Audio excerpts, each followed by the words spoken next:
ሰላም እንደምናችሁ። ይህ የድክ ድክ ኢንተርቴይንመንት የዩቲዩብ ገጽ ነው። ፕሮግራሙ ደግሞ ጃ መጽሐፍት የተሰኘ የመጽሐፍ ትረካ ፕሮግራም ነው።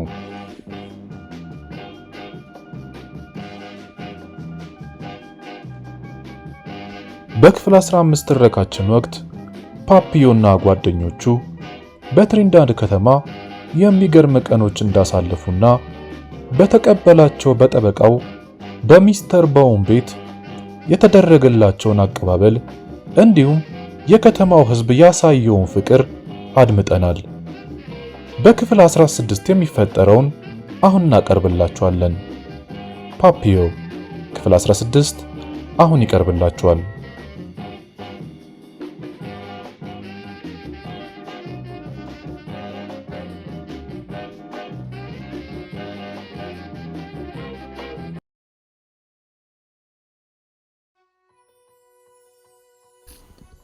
ሶስተኛው ፎቅ ላይ ወደሚገኝና 3 አልጋዎች ወዳሉት አንድ ክፍል ወሰዱን። ከኛ ጋር የሚመጣ ከሆነ ሶስተኛው አልጋ ለኮሎሲዮ መሆኑ ነበር። ከክፍሉ ጋር አብሮ የተያያዘ አንድ የገላ መታጠቢያ ቤት ከሳሙናና ፎጣዎች ጋር ተቀምጦለት ነበር። ካፕቴኑ ክፍላችንን ካሳየን በኋላ ከአሁን በኋላ ግማሽ ሰዓት ያህል ቆይተን 1 ሰዓት ሲሆን ሁላችንም እራት እንበላለን አለ። እናመሰግናለን፣ ግን ብዙም አራበንም። መልካም። በከተማዋ መዘዋወር ከፈለጋችሁ $2 ይኸውላችሁ። ቡና ወይም ሻይም ወይ ደግሞ ጀላቲ መግዛት ትችላላችሁ። ግን መንገዱ እንዳይጠፋባችሁ ወደ ቤት ለመመለስ ስትዘጋጁ የሚያስፈልጋችሁ ታክሲ አስቁማችሁ እባክህ ወደ በጎ አድራጎቱ ድርጅት ማለት ብቻ ነው አለን። ከ10 ደቂቃ በኋላ ወደ አውራው ጎዳና ወጣን። ማንም ሳያተኩሩብን፣ ማንም ሰው ጉዳይ ሳይለን ከሁሉም ሰዎች ጋር እየተገፋፋን በእግር መንገዶቹ ላይ መጓዝ ጀመርን። በአንድ ከተማ ውስጥ የመጀመሪያዎቹ ነፃ እርምጃዎቻችን በማድረጋችን ተደነቅን። በሰፊው ተነፈስን። የማይናቅ ስፋት ባላት አንዲት ከተማ ውስጥ በነፃ እንድንራመድ ስለተፈቀደልን ይበልጥ ደስታችንን አነደደው። ታዲያ በተጨማሪ በእኛ ላይ የጣሉብን እምነታቸው ፍጹም ላለመጣስ ሐቀኝነት አደረብን። ማቾሬና እኔ ዝግ እያልን በሕዝቡ መካከል እንጓዛለን። ከሰዎች ጋር ለመጠጋት፣ ለመነካካት፣ ከነርሱ ጋር እንደ አንዱ ነዋሪ ለመሆን አምሮናል። አንድ መጠጥ ቤት ውስጥ ገባንና 2 ቢራዎችን ጠየቅን። እንደዚያ ለማለት ብዙ የሚዳግት አይመስለኝም። 2 ቢራ ባክሽን፣ አንዲት የህንድ ኮረዳ ካመጣችልን በኋላ $1 ኬቶች ማለቷ አስደነቀን። ፈገግ ስትል ሉል የሚመስሉ ጥርሶቿ፣ ቦግ ያለው የሐምራዊ ትላልቅ አይኖቿ፣ በትከሻዋ ላይ የተንዘላፈፈው ጥቁር ፀጉሯ፣ የጡቶቿን ውበት ለመሳል በከፊል የተገለጠው ደረቷ፣ ሌላው ሰው የተላመደው ተራ ነገሮች ቢመስሉም ለኛ ግን ትንግርታዊና አስማታዊ መሰሉን። አትቸኩል ፓፒ፣ አትቸኩል። እየቀለድክም መሆን አለበት። እውነት አይደለም። በቅርቡ በቁም የተቀበርክ ወንጀለኛ፣ የዕድሜ ልክ ጽኑ እስራት የተፈረደብህ እስረኛ ነበርክ። አሁን ደግሞ አንድ ነፃ ሰው በመሆን ላይ ትገኛለህ። ፓፒ! በደስታ ፈነጠስኩ። ማቾሬ ከፈለ። $1 ግማሽ ብቻ ተርፎት ነበር። ቢራው አርኪና ቀዝቃዛ ስለነበረ ሌላን ጨምር እንዴ ሲል ጠየቀኝ።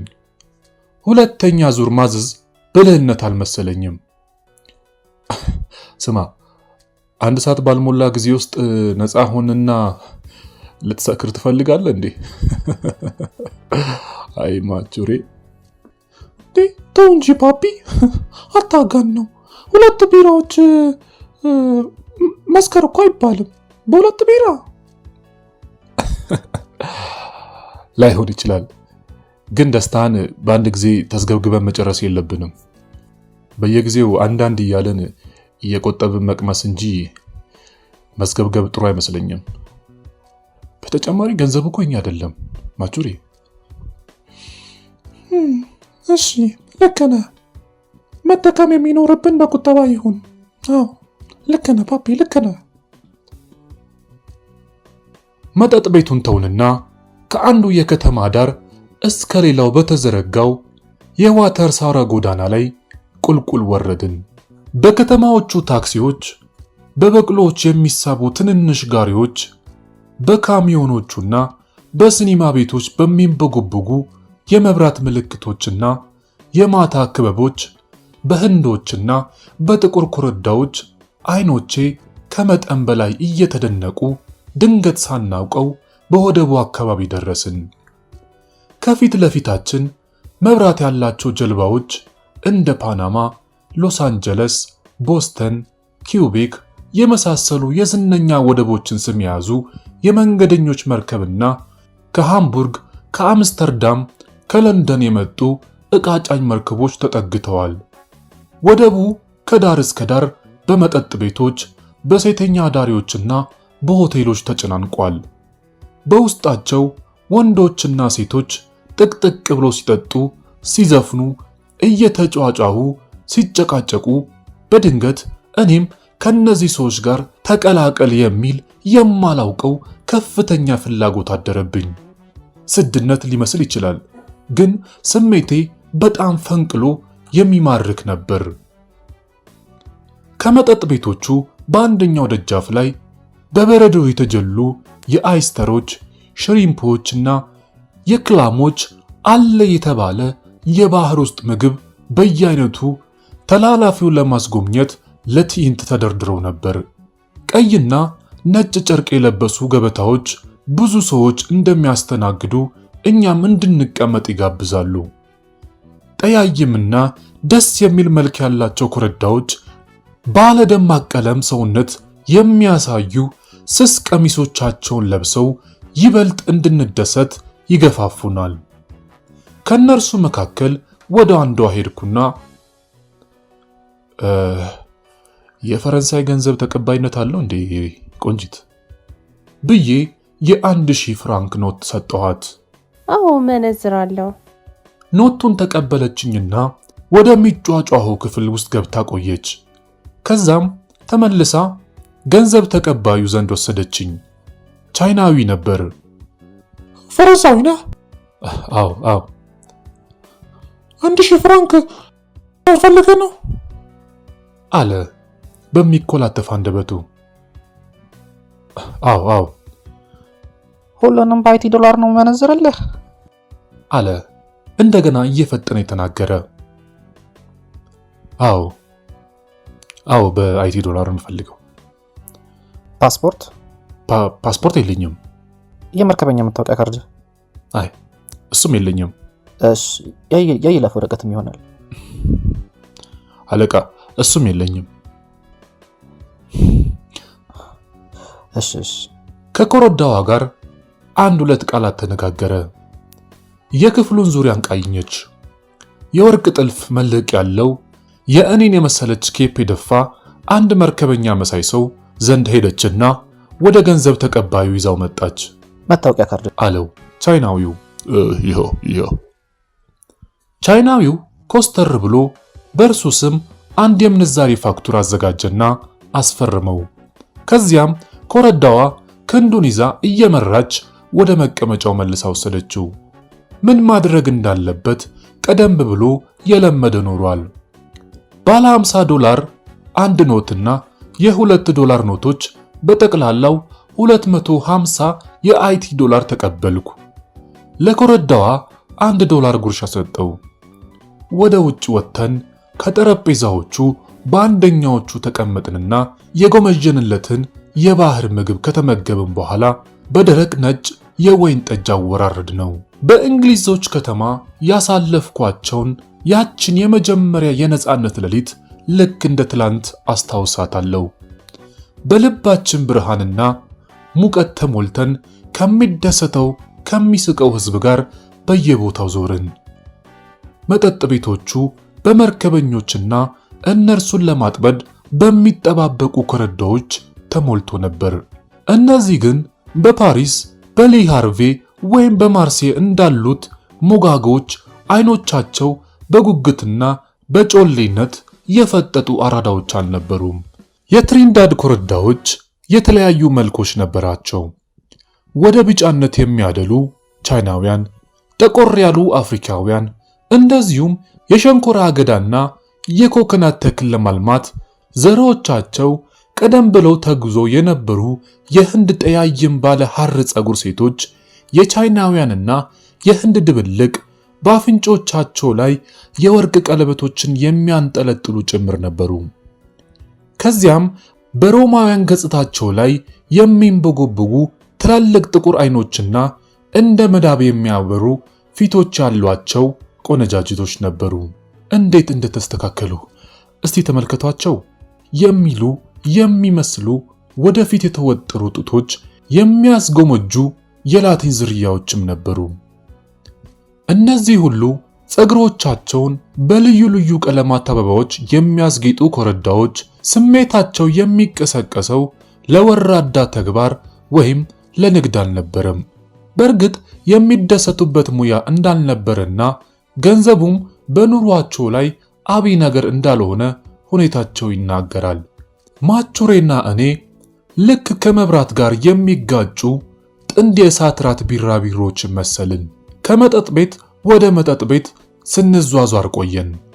ደማቅ መብራቶች ከሚገኙት አንዲት ትንሽ አደባባይ ብቅ ስንል አንድ ቤተ ክርስቲያን ላይ ሰዓት አየው። ከሌሊቱ 8 ሰዓት ሆኗል።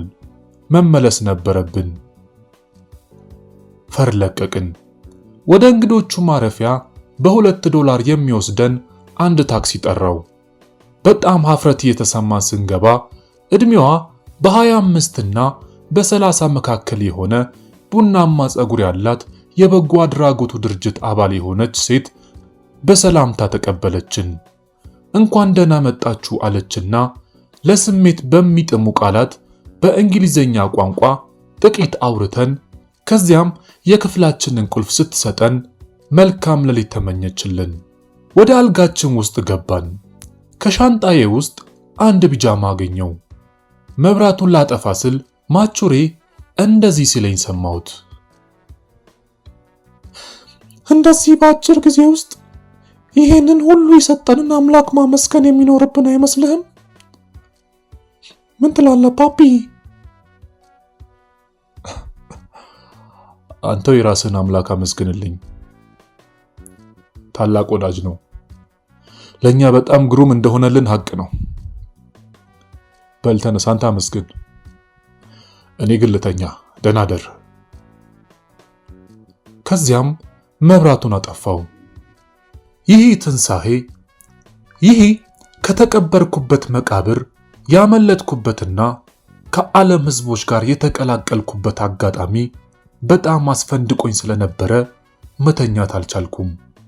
በዓይኖቼ ላይ እንደ ህልም ቦግ እልም የሚሉ ድብልቅልቅ ስሜቶች ድቅን አሉብኝ።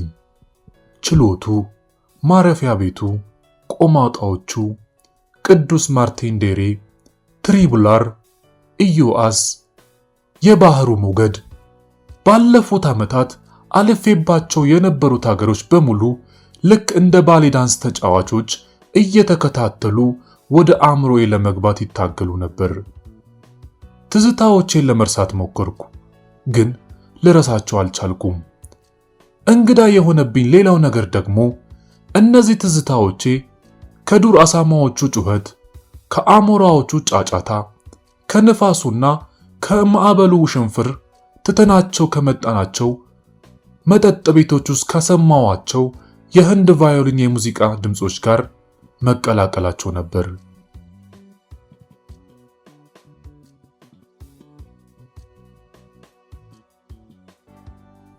በማግስቱ እስከ ረፋድ ተኛው። በ4 ሰዓት ላይ መዝጊያው ተቆረቆረ። ሚስተር ቦውን ነበር። ፈገግ እያለ እንደምን አደራችሁ? ደህና አደራችሁ? ገና አልጋ ላይ ናችሁ?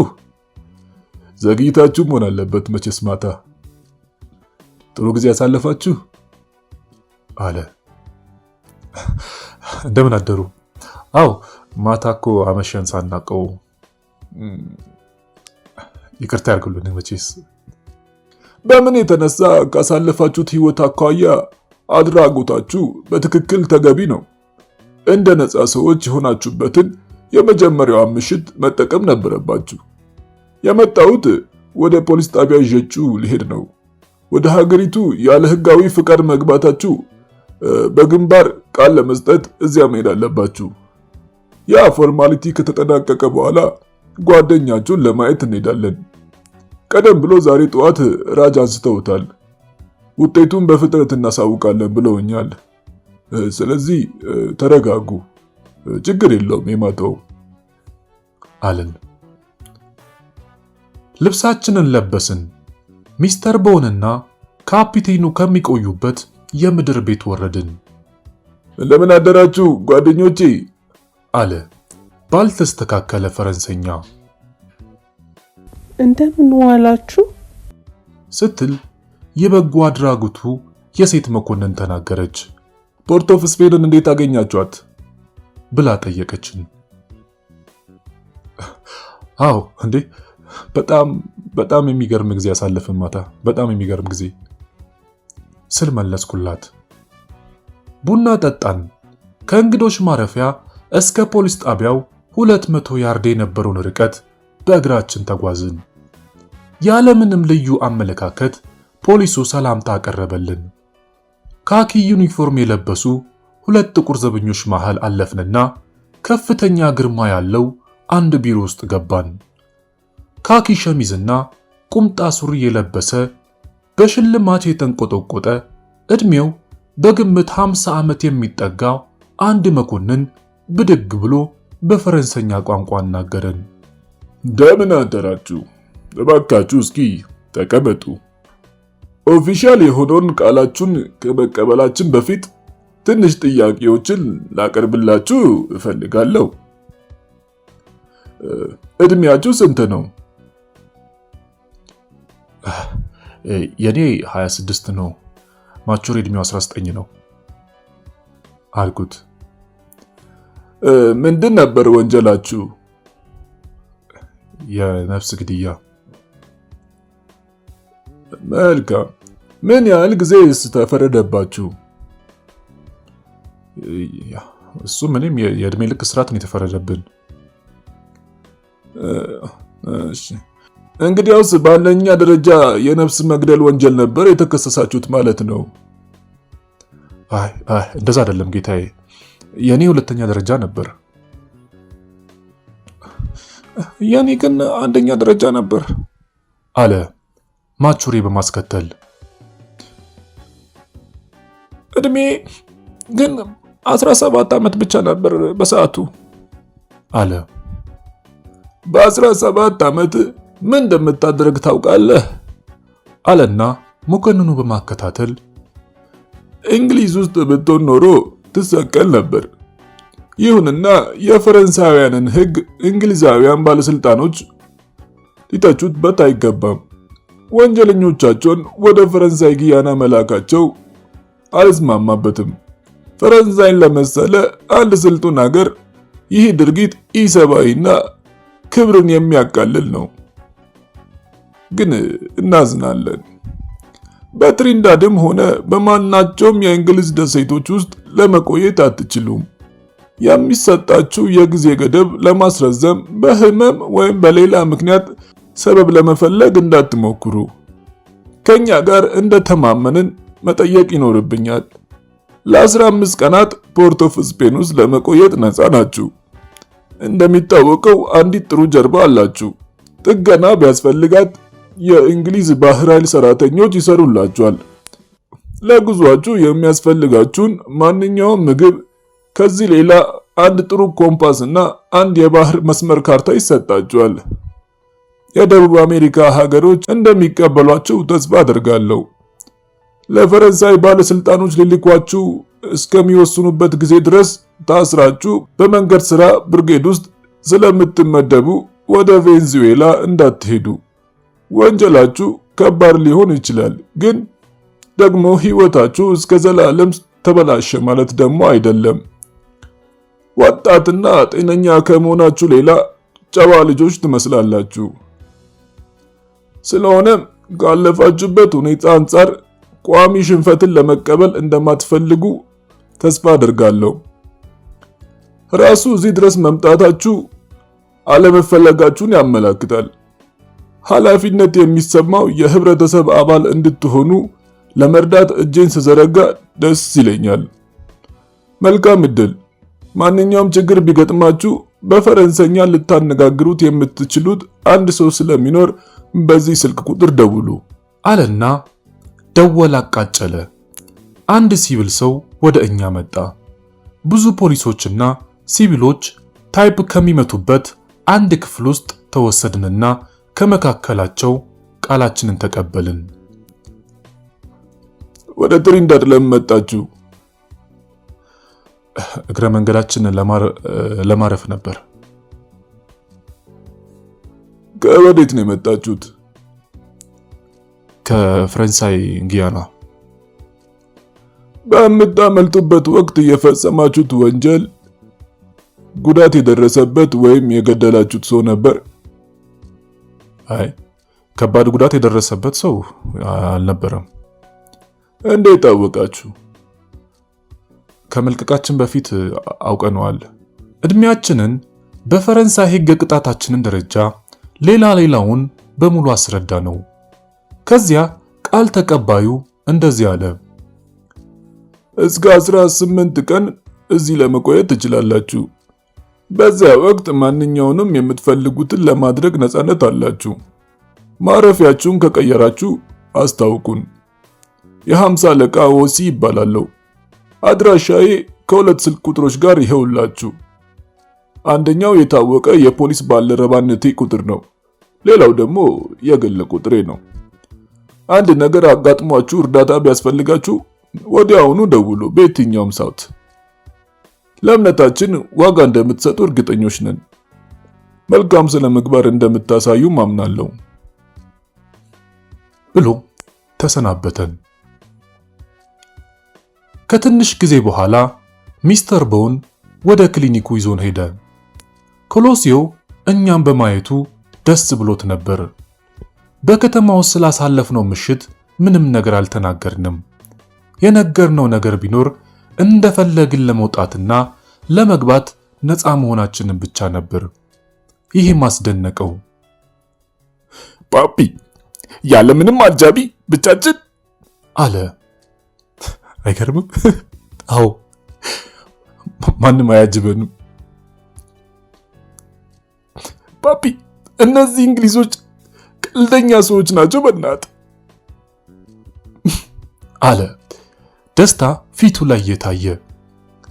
ቦን ዶክተሩን ለመፈለግ ሄዶ ስለነበረ አሁን ከእርሱ ጋር ተመለሰ። ስብራቱን የጠገነው ማን ነው ሲል ክሎሲዮን ጠየቀው። እኔና አንድ ሌላ እዚህ ሌለ ሰው አልኩ። ጥሩ፣ ስለጠገናችሁ እንደገና ማስተካከል አያስፈልገንም። የተሰበረው አጥንት ከቦታው ገብቷል። አንድ የብረት ምርኩዝ እንሰራለትና በመጠኑ እየተራመድክ ለመዘዋወር ትችላለህ። እዚህ መቆየት ትፈልጋለህ ወይስ ከጓደኞች ጋር መሄድ ትፈልጋለህ? አለ ዶክተሩ። ፓፒ፣ እንዴ ከተቻለማ ከነሱ ጋር ሊሄድ አለ ክሎሲዮ እንደ ሕፃን እየሳቀ። መልካም፣ ነገ ጠዋት መሄድ ትችላለህ። በእጅጉ አመሰገነው። ዶክተሩና ሚስተር ቦን በየፊናቸው ሄዱ። እኛም የቀረውን ጠዋትና ከቀጥር በኋላ በከፊል ከኮሎሲዮ ጋር አሳለፍን። የማቀዝቀዣ መሳሪያ አየሩን በሚያናፈስበትና መስኮቱ ወለል ብሎ በተከፈተ የእንግዳ ማረፊያ ክፍላችን ውስጥ እንደገና በማግስቱ ስንሰባሰብ ደግሞ ከመጠን በላይ ደስታችን ጋለ። በአዲሶቹ ልብሶቻችን ውበትና ሙሉ ጤነኞች በመሆናችን ራሳችንን የምስራች አልነው።